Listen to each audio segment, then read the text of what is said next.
अस्सलाम वालेकुम। अच्छा, ये माल चेक करें। चाइना के पर्दे, ये 80 केजी का ये बंडल है। इसका माल भी हम आपको विज़िट करवाते हैं। ये सारा माल आप चेक करें।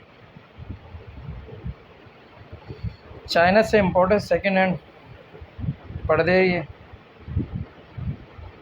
जोड़ियाँ भी इसमें मिक्स है, ये भी आप देख सकते हो।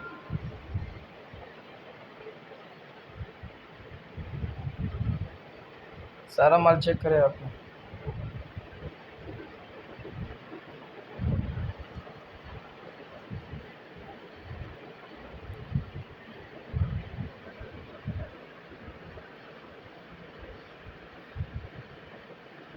जिस भाई को चाहिए वो रब्ता कर सकते हैं। ये 2 बंडल का माल खोला है, ये भी आपको दिखा रहे हैं। ये आप देख लो, इसी से अंदाज़ा लगा लें। ऐसा ही सारा माल है इसके अंदर। मुख्तलिफ़ किस्म का माल इसमें मिक्स होता है। 80 केजी के बंडल होते हैं, चाइना से इम्पोर्ट है। जिस भाई को भी चाहिए वो रब्ता कर सकता है।